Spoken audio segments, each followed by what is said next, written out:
la grâce et la paix vous soient données de la part de Dieu notre Père et du Seigneur Jésus-Christ. Amen. Évoluons en position debout avec le chant du cantique numéro 62, strophes 1 et 2. Ha, bla velia pe kpukpe gbanto kple evelia, bubu kple akpedada miana mawu si le dziƒo, eve mianu kpɔ miadi ɖa fuxa magawɔ mi o. To Yesu me ko miedea ŋu azɔ miekpɔ ŋutifafa, aʋawɔnu hã ti.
L'Éternel est ma force et mon bouclier.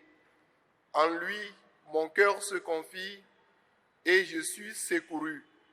J'ai de l'allégresse dans le cœur et je te loue par mes chants. L'Éternel est la force de son peuple. Il est le rocher des délivrances de son oint. Sauve ton peuple et bénis ton héritage. Sois leur berger et leur soutien pour toujours. Amen. Veuillez vous asseoir. Nous continuons par le chant du cantique 27, strophe numéro 1 et 2. Bien, on le dit que à l'ofane, blanevo et nilia, pe bukui, banto kple velia, kafu Yehowa miafia, sinye msen katanto, lubonyina diha kple dibu hadihao, niva kpeta sanku kple kpeunadi, ne kapu kafu hana sen.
Inclinons-nous pour la prière.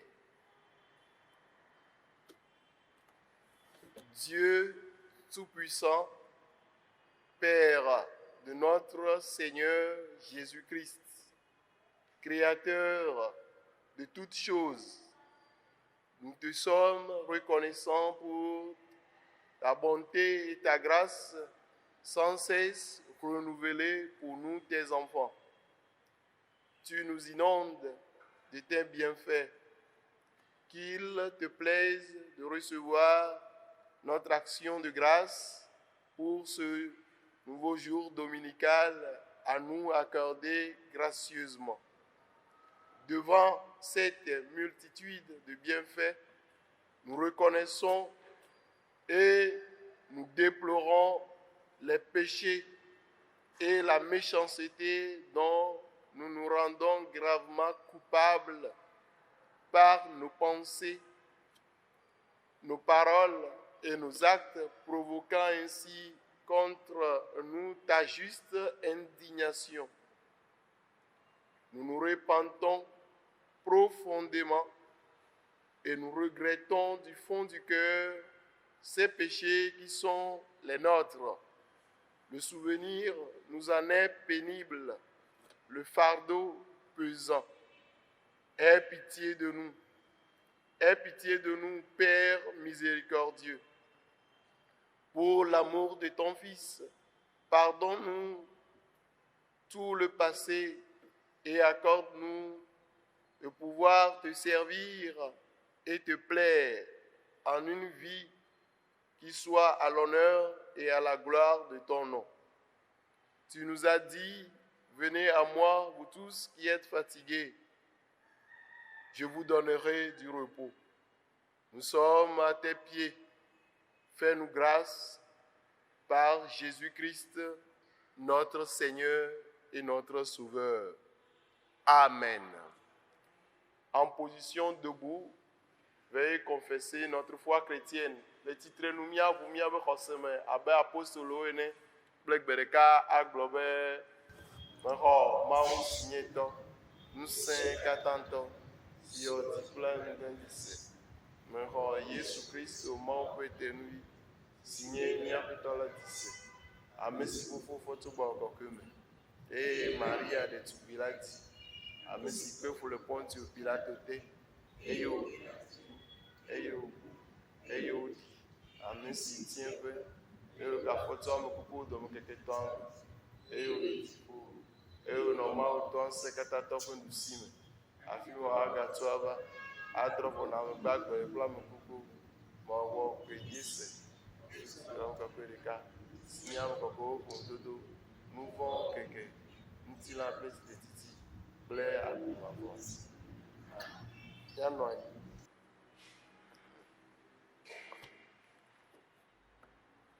Nous allons sur les 3 tests prévus pour la prédication de ce jour. Le premier test se trouve dans le livre de la Genèse, chapitre 21, versets 8 à 21. Le deuxième test se trouve dans l'épître de Paul aux Romains, chapitre 6, versets 1b à 11. Avant de suivre les 2 premiers tests en éveil, inclinons-nous pour la prière d'illumination. Mina ne mia do gbe ɖa hafi ase Mawu ƒe enya. Seigneur, tu es le Maître et nous sommes tes disciples. C'est de toi que nous avons tout à apprendre Cependant, nous sommes là à comprendre et à croire ce qui concerne ton royaume. Mais tu as promis ton esprit de vérité pour nous conduire dans toute la vérité. Ouvre nos oreilles et dispose nos cœurs afin que nous recevions ensemble et maintenant la connaissance du salut que tu accordes aux hommes et aux femmes qui sont venus à tes pieds. Amen. Genèse chapitre 21. Mose pa gbalẽgbãtɔ etabla vevɔ ɖekɛlia ƒe kpukpui enyilia va se ɖe blavevɔ ɖekɛlia dzi. Mina ne míase Mawu ƒe nya. Isak va ti. Gbe si gbe woɖe le nonu la, Abraham ɖo kplɔ̃ gã aɖe na amewo. Gbe ɖeka la, Sara kpɔ Egypte nyɔnua Hagar vi Ismael, ame si wòdi na Abraham la, wònɔ fefem kple via Isak. Ale Sara gblɔ na Abraham be nya kosi sia kple via, elabena vinye mele domenyige kple kosi sia ƒe vi o. Ke nya la mesɔ na Abraham kura o, elabe Ismael hã nye via. Tete Mawu gblɔ na Abraham be megana nya sia naɖe fu na wò le ɖevia kple wò kosi la ta o. Ke boŋ nya sia nya si Sara gblɔ na wò la, naɖo toe, elabe Isak me wò didimeviwo ado tso. Mana dukɔ nado tso kosivi la hã me, elabe eya hã viwoe. Ale esi Abraham fɔ ŋdi kanya la, edi nuɖuɖu na Hagar. Ekuti ɖe lãgbalẽgolo me wòyɔ, eye wòkɔ ɖevia kple enuawo ɖo abɔta nɛ hedo mɔe. Hagar dzo eye wòyi ɖatsa le Beerseba gbegbe. Esi etsia vɔ la, Hagar tsɔ ɖevia mlɔ ati dodoe aɖe te, elabe egblɔ na eɖokui be nyemate ŋu ado dzi akpɔ ɖevia kuƒe o.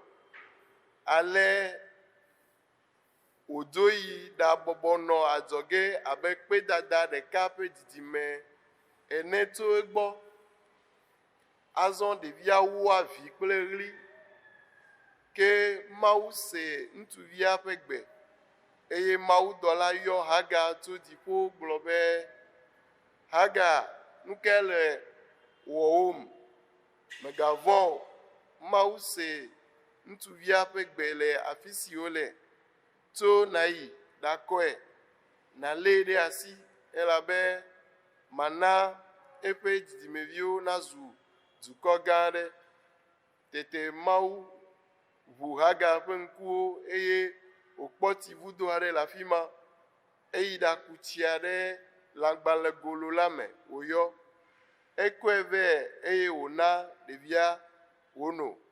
Mawu nɔ kple ɖevia wòtsi. Enɔ gbedadaƒo eye wòva zu aŋutrɔdala nyui aɖe. Enɔ Paran gbegbe eye enɔa ɖe srɔ̃ nɛ tso Egypte nyigba dzi. Amen. L'épître de Paul aux Romains, chapitre 6, versets 1b à 11. Agbalẽ si Paul ŋlɔ na Romatɔwo ta adelia, kpukpui gbãtɔ ƒe be va se ɖe kpukpui ɖekɛlia dzi. Ɖe míagblɔ be minɔ nu vɔ̃ wɔwɔ di ale be Mawu hã nanɔ mia nu vem ɖe edzi wua. Gbeɖe aleke wɔ mi ame siwo kuna nu vɔ̃ xoxo la míaganɔ ewɔwɔ dzi alo ɖe mienye be mi ame siwo katã wode Mawu tsi ta na be míawɔ ɖeka kple Kristo Yesu la, ɖewo de ta na mi be míawɔ ɖeka kpli le eƒe ku me oa.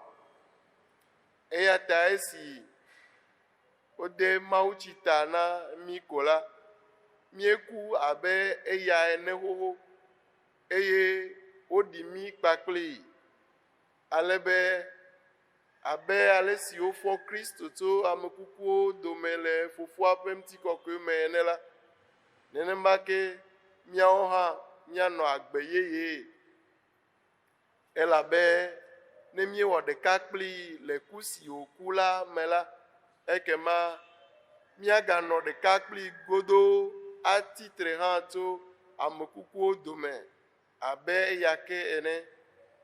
Míenya esia be woklã nɔnɔme xoxo si nɔ mía si la ɖe atitsoga ŋu kple Kristo, be ŋutilã sia si lɔ nu vɔ̃ wɔwɔ la natrɔ ɖa keŋkeŋ, abe ale be míaganye nu vɔ̃ ƒe kluviwo azɔ, elabe ne ame aɖe nya ku ko la, edo le nu vɔ̃ si me, ke ne míeku kple Kristo la, ekema míexɔe se be míanɔ agbe hã kpakpli.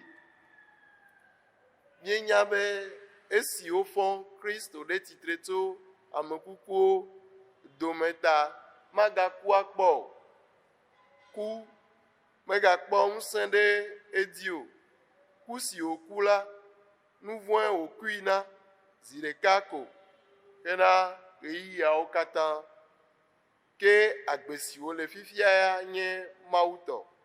Alea ke wòle be miawo hã miabu mia ɖokui be yewoku na nu vɔ̃, eye azɔ yewole agbe na Mawu le ɖeka si miewɔ kple Yesu Kristo ta. Amen. Nous évoluons en position debout avec le numéro 501, strophe numéro 1 et 2. Bien, on a dit le titre nous plaît, alors pas une blanivo evelia, pe kpekpe gbãtɔ kple evelia wolɔlɔ nukoma ɔɖa ne sena ŋutɔ hã la, nu si dim ne le tso gbɔnye ya ko nanye nye lɔlɔnu.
Notre troisième texte est tiré de l'évangile de Jésus-Christ selon Matthieu.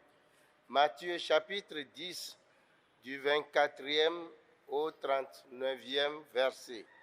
Miaƒe mawunya etɔlia, woɖe tso nyanyui le abe ale si Mateo de dzesi ene la me, ta ewolia tso kpukpui blaeve enelia va se ɖe blatɔ̃ asiekelia dzi. Mina míase Mawu ƒe nya. Nusrɔ̃la mewua nufiala o, eye subɔla hã mewua eƒe aƒetɔ o. Esɔgbɔ na nusrɔ̃la ne wòazu abe eƒe nufiala ene, kple subɔla abe eƒe aƒetɔ ene. Ne woyɔ aƒetɔ la be Belzebul la, aleke woahayɔ eƒe aƒemetɔwo awui?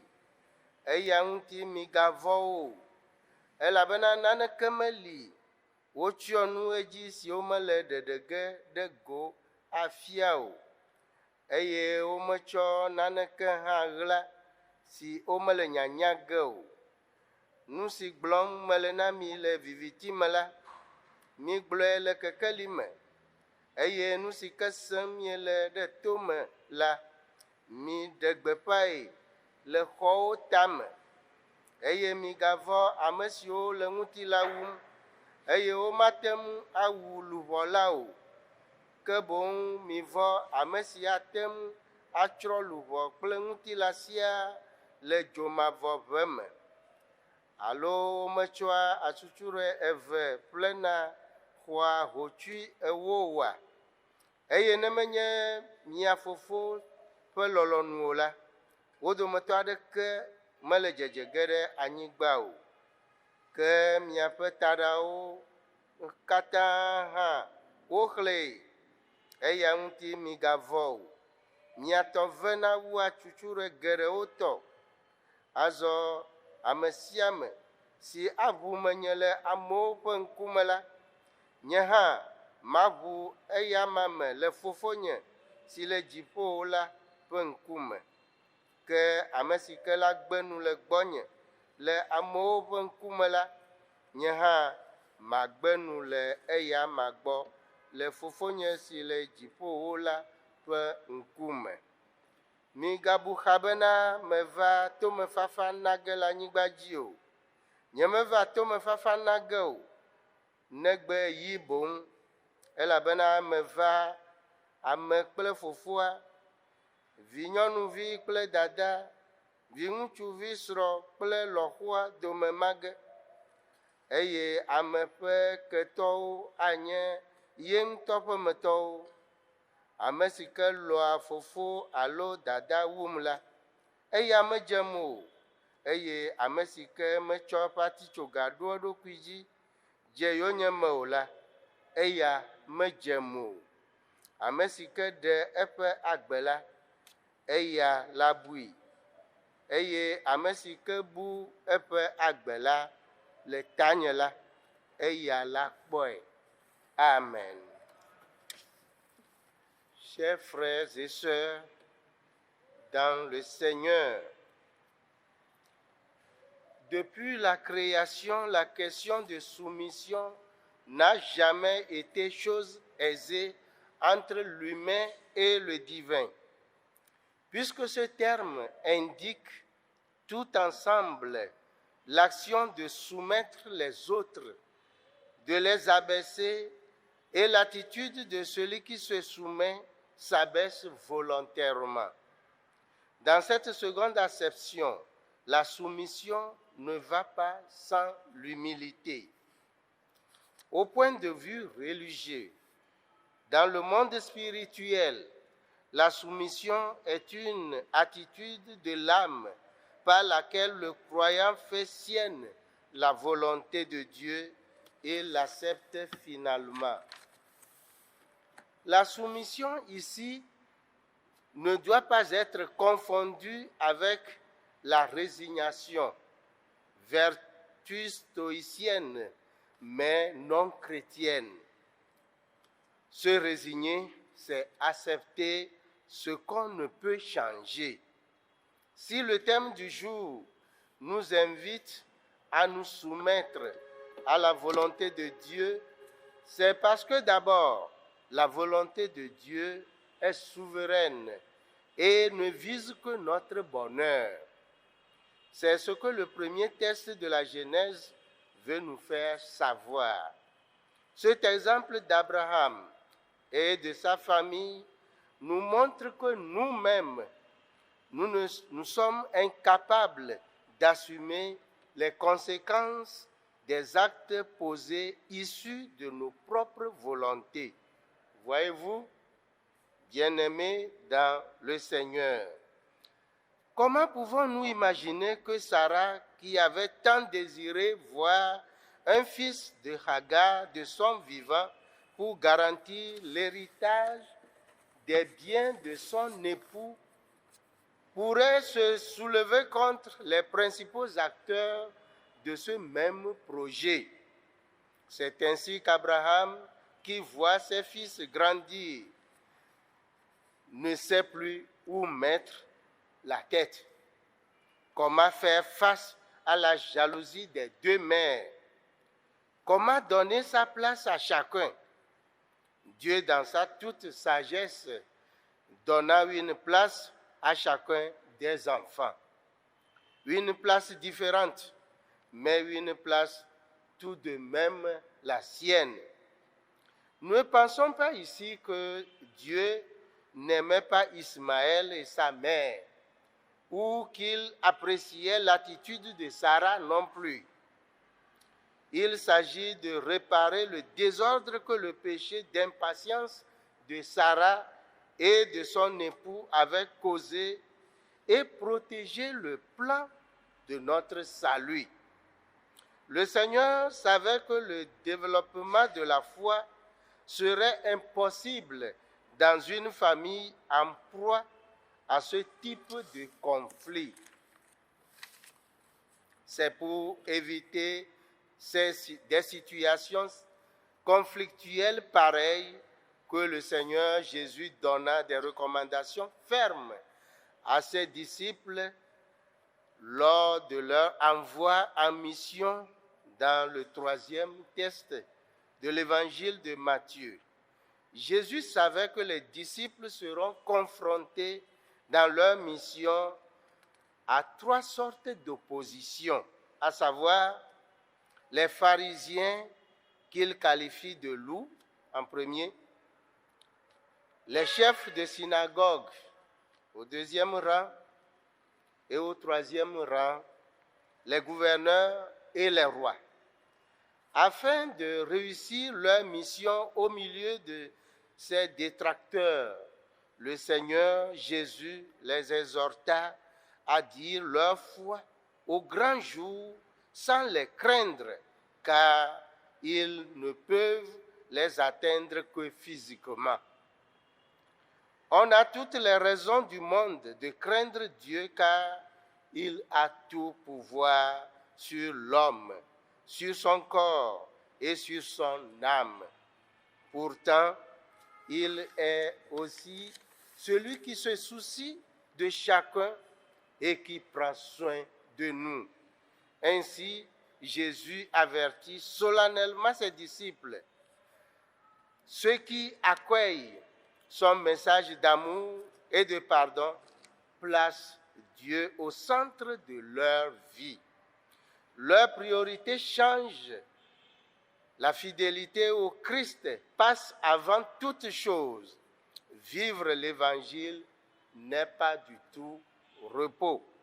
Bien-aimés dans la foi, toutes ces recommandations du Seigneur nous prouvent que nul ne peut être son disciple tout en vivant encore selon la chair. C'est ce que nous présente le 2e texte de Romains de la manière suivante. C'est trop facile, disent certains, puisque la grâce surabonde et que nos injustices ne servent qu'à la faire briller davantage, profitons-en pour nous laisser aller à tous les caprices de notre volonté charnelle. Mais peut-on imaginer le fils prodigue, après avoir vu l'accueil que lui a réservé son père, désirer retourner dans le pays éloigné en se disant: je sais maintenant que je serai toujours reçu à la maison chaque fois qu'il me plaira d'y revenir. Non, un tel raisonnement n'est jamais celui d'un véritable enfant de Dieu. D'abord, parce qu'il sait ce que la grâce a coûté à son Sauveur et qu'il craint de l'attrister. Ensuite, parce que le péché doit avoir perdu tout attrait pour lui. En effet, un cadavre ne peut plus être séduit par les plaisirs et les tentations. Ça veut dire que ma mort avec Christ enlève au péché toute force et toute autorité sur moi. Et c'est une merveilleuse délivrance. Donc, celui qui se dit chrétien et vit dans la chair ressemble à l'enfant prodigue qui retourne au pays lointain après l'accueil de son père. Ce tableau nous présente deux types de chrétiens. Le chrétien mort au péché qui vit selon l'esprit, se soumettant à la volonté de Dieu, et le chrétien qui piétine la volonté de Dieu, qui vit selon la chair. De quel type de chrétien es-tu? Galates 5, verset 16 et Romains 8, verset 6 nous disent ce qui suit. Voici donc ce que j'ai à vous dire. Laissez le Saint-Esprit diriger votre vie et vous n'obéirez plus aux désirs de votre nature. Car se préoccupant des désirs de sa propre nature, même mène à la mort. Mais se préoccuper des désirs de l'Esprit Saint mène à la vie et à la paix. Soumets-toi à la volonté de Dieu et tu vivras en paix. Que l'Esprit du Seigneur nous vienne en aide. Amen. Lɔlɔtɔwo le Aƒetɔ la me. Tso keke xexeme wɔwɔ dzi ke, ɖokuibɔbɔ ƒe nya nye xaxa nɔ amegbetɔ kple Mawu dome. Elabe nyagbe woabɔbɔ ɖe ametea, enye nyagbe aɖe si le ame ɖeka kɔm ɖe dzi, ye wòle be ame velia ne nɔ gɔme nɛ. Gɔmenɔnɔ na ame kɔkɔ alo amegã ma ye nye esi ɖea fu na ame le ɖokuibɔbɔ ƒe nya ŋuti. Ke ele na ame si le gɔme be wòalɔ ɖe ɖokui si be yeabɔbɔ ɖe ame si le ɖoƒe kɔkɔtɔa te kple lɔlɔ̃nu faa. Le ɖoƒe sia, ɖokuibɔbɔ ƒe nya mateŋ ava me ne ame megbe nu le eɖokui gbɔ o. Ne míetsɔe va mawunya ƒe fli me eye le gbɔgbɔ me, ɖokuibɔbɔ nye luʋɔ ƒe etsɔtsɔ ɖe eɖokui dzi be yealɔ aɖe asi le ye ɖokui ŋuti na Mawu faa. Ɖokuibɔbɔ ƒe nya le fii menye woalɔ ɖe nane dzi elabe wɔna aɖeke megali o ƒe nya o. Menye be woalɔ ɖe nua dzi dzizizitɔe esi nye magate ŋu awɔ nane o ɖe aleke mahawɔ, menye eƒe nyae ye gblɔm wole o. nenye be egbe ƒe nyatia le gbɔgblɔm na mi be míabɔbɔ ɖe aƒetɔ la ƒe lɔlɔ̃nu te la, etso afi sia be Mawu ƒe lɔlɔ̃nu enye fiawo dzi fia, aƒetɔwo dzi aƒetɔ ƒe lɔlɔ̃nu ƒe nya, eye míaƒe agbe kple míaƒe nyona koe nɔa Mawu ƒe lɔlɔ̃nu ya me. Ye ŋutɔ ƒe lɔlɔ̃nu si nɔna eme koe nye ƒe eƒe tameɖoɖo ɖe amegbetɔƒomea kple xexea me ŋuti.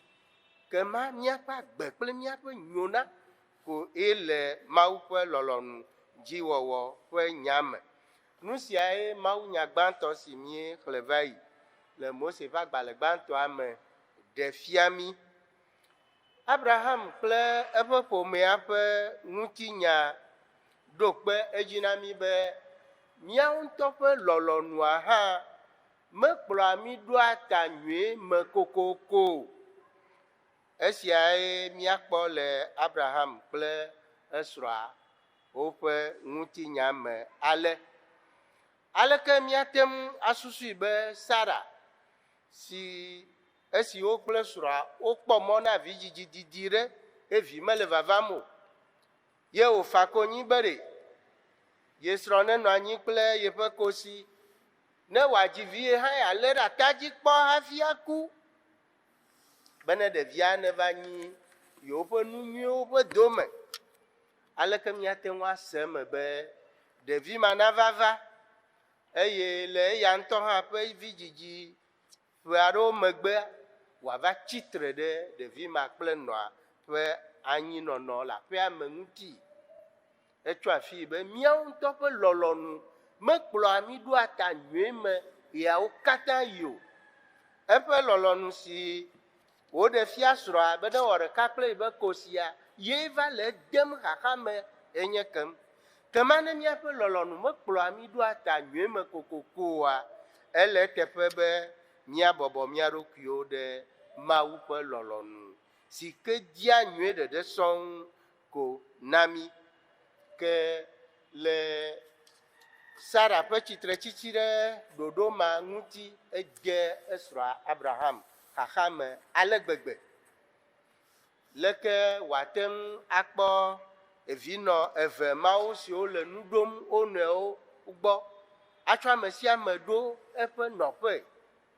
Le esime esrɔ̃a gbãtɔ eya va dzi vi le ɣeyiɣi mlɔetɔwo me, esrɔ̃a ame yi menye srɔ̃a o, kosi ya eƒe vidzi tsi kaka le xɔ ƒe 17 vɔ. Le esime evia yi ke nye ŋugbedodovia va le xɔ ƒe 3, ŋutsu aɖeke mate ŋu adi be ya akpɔ dzidzɔ le nya ma me be woabe ye ne nya kosia kple evi xoxoetɔ yi ke tsi kaka ɖo ƒe ma vɔ ƒe nya me o. Ede Abraham xaxa me. Leke wòawɔ hafi adi nɔƒe na ɖevi eveawo ye ɖe sia ɖe hã la va akpɔ ŋudzedze le agbea me. Abraham xaxa, gake Mawu si nye nu sia nu nyala, Mawu si nya nuwo katã ɖi, eya tem na ŋuɖoɖo nyuietɔ akɔnta sia ye wòdi teƒe na ɖevi eveawo ɖe sia ɖe kple etɔ. Evɔ mele be míakpɔ le esia me be ɖe Mawu melɔ kosia kple Ismael ƒe nya gbɔ o, ya tae wòɖe mɔ be woadzo le aƒea me o. Nenema ke mele be míase eme be ɖe Mawu da asi ɖe Sara ƒe tsitretsitsi ɖe nu si ye ŋutɔ ƒe dzimagbɔɖi di va yi la dzi le ɖoƒe ma o, ao, ke boŋ nu si Mawu di be yeawɔ yenye be yeaɖɔ Sara ƒe dzimagbɔɖi, Sara kple srɔ̃ Abraham ƒe dzimagbɔɖi ƒe nu siwo de tsi ƒe xaxa yi wòhe va, yeaɖɔe ɖo eye yeato me ɖeɖe tameɖoɖo si yeɖo ɖe ameƒomea ŋuti dome ne gagblẽ o. Mawu nye be yeƒe ɖeɖe tameɖoɖoa mate ŋu akpɔ eƒe mevava le aƒe ma me si ke yɔ fũu kple amenɔewo gɔmemase kple dzre le ɣeyiɣi ma me o, ya tae wòna ŋuɖoɖo sɔsɔe ma akɔnta be kosia kple ɖevia woadzo. Hena edzre alo xaxa ɖeɖe ɖa le Mawu ƒe tameɖoɖo sia me, eyae wɔe be Yesu esi wòle eƒe nusrɔ̃lawo dɔgbe ɖo ɖe xexea mea, eɖo afɔ afɔta na eƒe nusrɔ̃lawo tɔxɛ le nanewo siwo woava yi dze ŋgɔ la ŋuti, nu siwo nye futɔ siwo ke anɔ dɔa me na wo le nyanyuia me wɔnɛ. Futɔ etɔ̃ ƒomevi le dɔa me nɔgbe na Yesu ƒe nusrɔ̃lawo. Futɔ siawo ƒe gbãtɔ woawoe nye Farisitɔwo, esiwo dzi woda ŋkɔ ɖo be amegaxi nyanyrawo. Woƒe velia nye ƒuƒoƒemegãwo, ame siwo kplɔa subɔsubɔ le ɣeyiɣi ma me. Futɔ siawo ƒe tɔlia woe nye dukplɔlawo kple fiawo,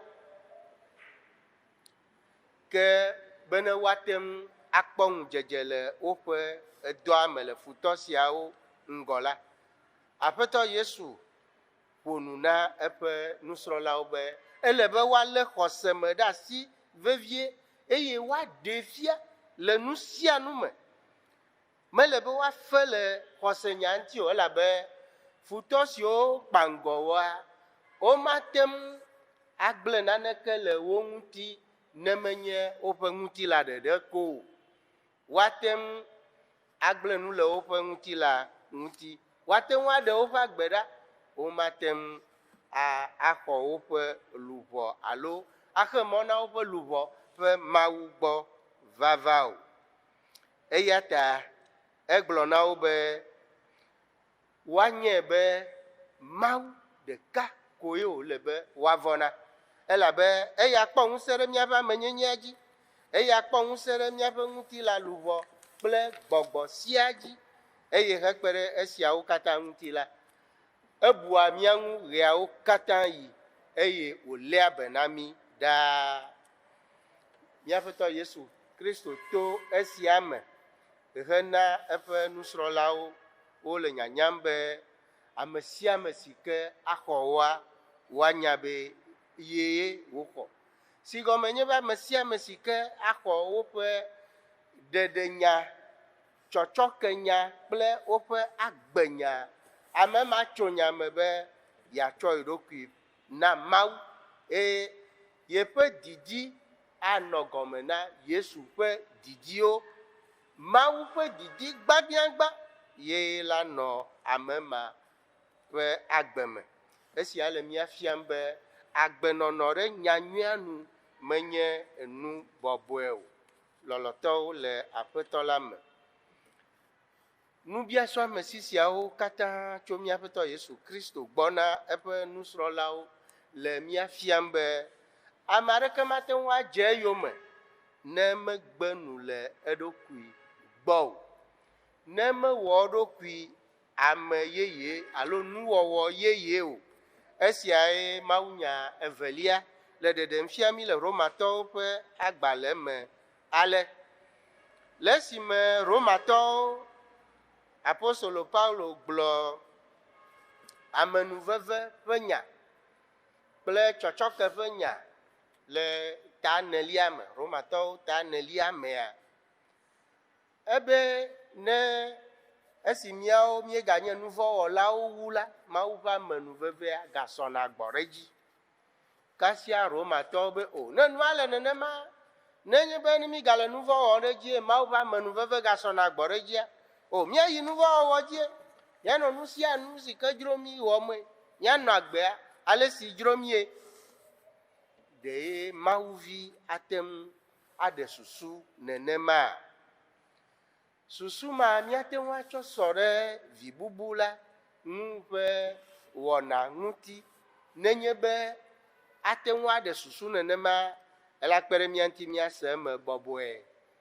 Le kpɔɖeŋu me ne vi bubu esime wògbɔ tso gbedadaƒo ma ye toa xɔe nyui ɖua zã nɛ ŋkeke aɖewo megbe ko wòagblɔ le eɖokui me be o ne megatrɔ dzo yi gbea me hã ne megatrɔ dzo yi gbea dzi gava nɔ agbe si dzrom eye megatrɔ gbɔ hã menya be tɔnye la gba xɔ ŋkue ya ta madzra ɖo magatrɔ dzo vi bubu mate ŋu aɖe susu nenema o elabe enya be ɖeɖedɔ siwo wɔna yea menye nuvi wònye o enya be ye fofo be ale si gbegbe wòlé eɖokui hafi gbugbɔ te mu xɔ yea ne yi gaɖoe be yeagatrɔ dzoa mate ŋu atsɔe ake yi gbeɖe o nenema wòle be mawuvi nase eme be ɖeɖedɔ si ƒe gome ye kpɔ tso yesu ƒe vɔsa kɔkɔea gbɔ vɔsa kɔkɔea mea menye enuvi wònye o ne ye gatrɔ yi ɖe nuvɔ mea ekema ye gale ati ƒom ɖe yesu ƒe abidoawo me ye le yesu dom nublanui tɔe ya ta ye apostolo paulo le gbɔgblɔm be míaƒe tsideta si míexɔa ewɔ mí ame siwo ku na nuvɔ hena tsitretsitsi na agbe yeye nɔnɔ ame si ku na nuvɔa nuvɔ magate ŋu aɖo nu nɛ o nuvɔ magate ŋu aƒoe ɖe nu atutui be wɔ leke wodzuo ko madzui wa dzui la ke ma ne nane le gbɔgblɔ le mía me nenema ye míelɔ ɖe dzia míeɖe afɔ abe vi bubu ene ke ne míelɔ tsɔ mía ɖokuiwo de Mawu ƒe gbɔgbɔ te ye míese eƒe ɖeɖedɔa me nyuia ekema eƒe gbɔgbɔ si le mía me akpe ɖe mía ŋuti be míakpɔ ŋusẽ ɖe nuvɔ dzi esia nye ɖeɖedɔ nyui aɖe si ke aƒetɔ la wɔ na mí ekema esia le gbɔgblɔm na mí be ame si ke le eɖokui yɔm be kristotɔ ame si le eɖokui bum kristotɔa ne gatrɔ le nuvɔ wɔm ne gatrɔ le ŋutilã me gbe nɔm la ele eɖokui tsɔm abe ale si vi bubu la gblɔ be ne yetrɔ gayi ɖe yeƒe dudidia me ne gamedzroe ko ya gagbɔ va agatrɔ dzo ene nu siawo le kristotɔ eve ƒomevi tsɔm ɖo mía ŋkume eƒe gbãtɔ nye kristotɔ si ke tso nyame be yeanɔ agbe le gbɔgbɔ kɔkɔe la ƒe amedziɖuɖu te hena Mawu ƒe lɔlɔ̃nu ko dzi wɔwɔ ɖaa eye kristotɔ evelia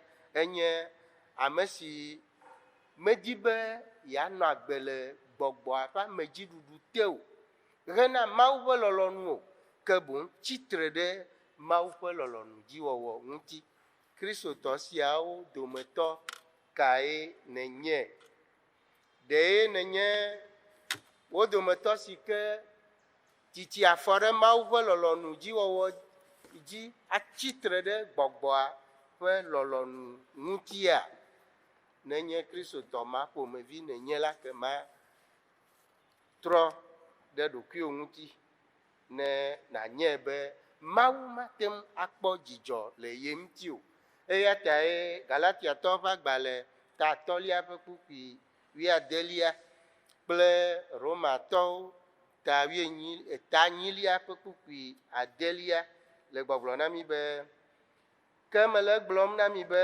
mizɔ le gbɔgbɔ me eye miele ŋutilã ƒe nudzodzro dzi wɔ ge o ke Romatɔwo ƒe agbalẽa eya gblɔe ƒu dzi be elabena ŋutilã me nudidi la enye ku ke gbɔgbɔ nudidi la enye agbe kple ŋutifafa eku dim nele loo alo agbe kple ŋutifafa dim nelea ne agbe dim nele la wɔ aƒetɔ la ƒe lɔlɔ̃nu bɔbɔ ɖe ƒe lɔlɔ̃nu te ekema akpɔ agbe eya ŋutɔ neve mía nu be wòava me na mía lea to eƒe gbɔgbɔ kɔkɔe la ƒe ŋusẽ me amen mi de mo to ne míado gbe ɖa Mawu mía fofo míele akpe tso dzime ke dam na wò le wò nya si negatsɔ ɖo mía ŋkume la ta akpe na wò elabe eɖe fia mi le wo nya me be yeƒe lɔlɔ̃nudziwɔwɔ me koe agbe kple nyona le na mi, elabe woa enya míaƒe tsɔme eye ne ɖo tame ɖe mía dometɔ ɖeka ɖe sia ɖe ƒe agbe ŋuti. Fofo, aleke míate ŋu akpɔ nyona ne míele agbe le ŋutilã ƒe nudidiwo nu? Ya ta ne le biabiam tso mía si be míabɔbɔ mía ɖokui ɖe wò lɔlɔ̃nu ko te.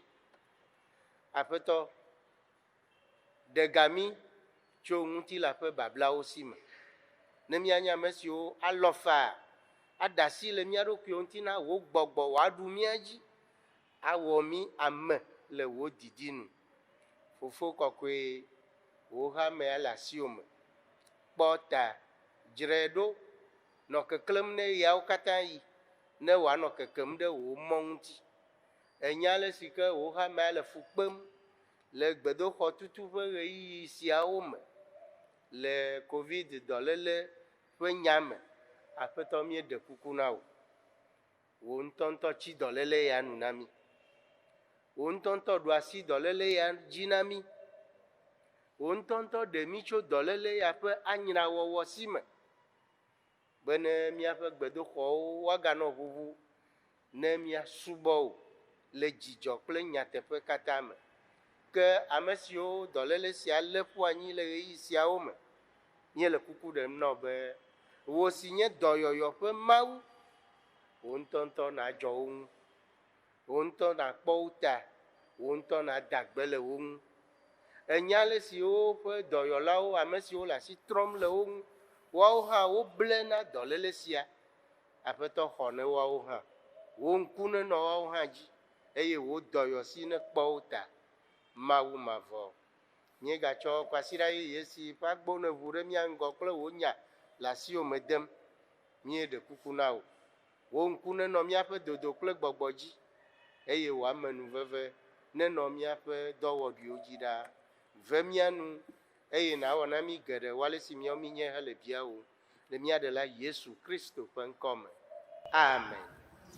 Le tsitrenu míado míaƒe tɔ ƒe gbe ɖa aƒu dzi agblɔ be mía Fofo si le dziƒowo, wò ŋkɔ ŋuti nakɔ, wò fiaɖuɖu nava, woawɔ wò lɔlɔ̃nu le anyigba dzi, si gbe ale si wowɔna dziƒo ene. Na míaƒe nuɖuɖu sia su mía nu egbe la mí, eye tsɔ míaƒe nu vɔ̃wo ke mí, si gbe ale si míawo hã míetsɔna ke ame siwo da avu ɖe mía ŋuti la ene, eye megakplɔ mí ɖe tetekpɔ me, ke ɖe mí tso vɔ̃ɖitɔ la si me, elabena tɔwoe nye fiaɖuɖu kple ŋusẽ kple ŋutikɔkɔe yi ɖe mavɔmavɔ me. Amen. Mixɔ Mawu ƒe yayra le eƒe gbedeasia sese gɔmegbe be bɔbɔ ɖe Aƒetɔ la ƒe lɔlɔ̃nu te. Ŋutifafa Mawu la ŋutɔ nakɔ mía ŋuti keŋkeŋ, eye wòadzra míaƒe gbɔgbɔ luʋɔ kple ŋutilã blibo la katã ɖo mokakamanɔŋui, elase mía Aƒetɔ Yesu Kristo ƒe vavagbe la.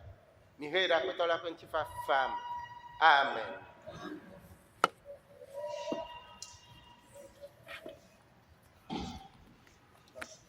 Nous terminons avec le chant du cantique EV 248, strophe numéro 1 et 4. Miawu nous plaît alofa eve blanevɔ enyilia, kpukpui gbãtɔ kple enelia, Mawu Fofo mɔtamele. Aƒela le adzɔge ʋĩ, fia magblɔ to nye dzime be wogbe mase, wogbe mase.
de Dinamilo.